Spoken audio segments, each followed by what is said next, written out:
Chairman, you'll agree that there's quite a bit to respond to here, but I'll try and Mr. Chairman, you'll agree that there's quite a bit to respond to here, but I'll try and be as brief as I can.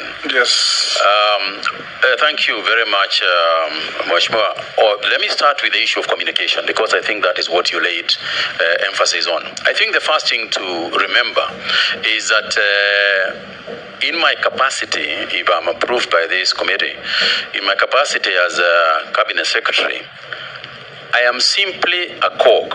I'm simply part of a cog of people and stakeholders that must be involved in the decision-making processes that you have referred to. You can't be part of a cog. You can be a cog in a wheel. Yes. Yes. Indeed. Yes. Indeed, Mr. Chairman. One of the cogs. That is what I am. And Mr. Chairman, the long and short of it is the following, that it is not possible to make progress in that area unless we work together with the stakeholders.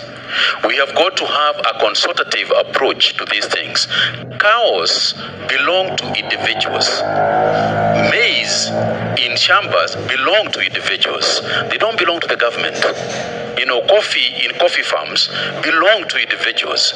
So any decision that we make has got to be made with those individuals who are the owners of of whatever products and commodities that we are going to be discussing. That's number one. Number two is that they are experts in these areas. They are also experts who have been trained to make decisions in those areas. And I'll tie that up with what you said about COVID, the issues of COVID, which I'll come to on its own at some point if the chairman will allow. And to say the following, that part of the reason why there was so much necessity of communicating virtually every day to the people is the weighty issue that was at hand. You are talking about life and death of people, and therefore you need to keep them abreast with any issue that is developing in relation to their own lives, because that is what it came down to. And that's why we had a press conference virtually every day, whether it was made by myself or other players, other ministry officials. We determined that is the way we were going to handle communication to them. Now, to do so, we got the right information from the people who are technically qualified to give that information.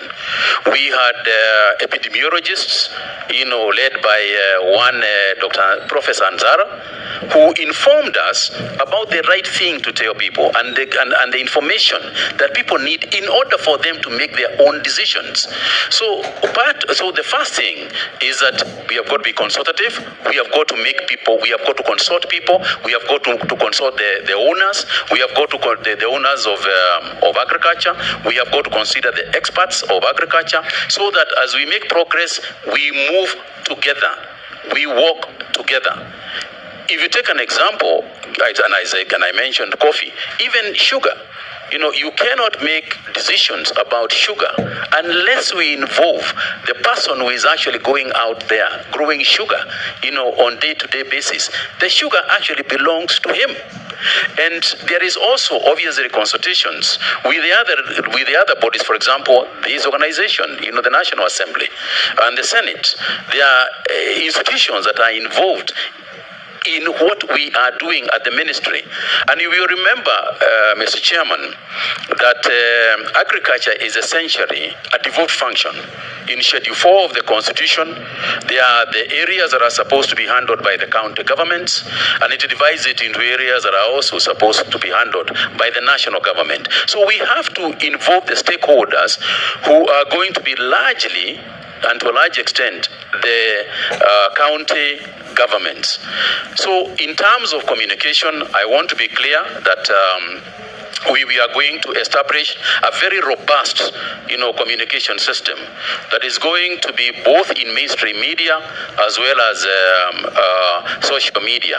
And I know that Mr. Chairman, the Honorable Leader of Majority, spoke about the ills sometimes, the negatives that come. I think sometimes we have to agree that in this day and age in a democracy, we have got to take both the positives and the negatives, and they are going to keep coming anyway. way. And that is not going to change. So I think for me, what I would like to do is use the same social media, use the same mainstream media, work with the fourth estate to try and disseminate information as much as I can to the farming community. And it won't be the first time, because during the period you have referred to, during the COVID period, part of the key players in terms of dissemination of information and the buy-in to the activities of government was actually members of the fourth estate. They are the ones who assisted us to succeed. And I want to say that my intention is to continue to work with the fourth estate as openly and as transparently as I can. We will be criticized, and that's fine too, because oversight is part of their job. So I intend to keep very closely, to work very closely with them. The area of social media. Social media is an area that has come to both help us.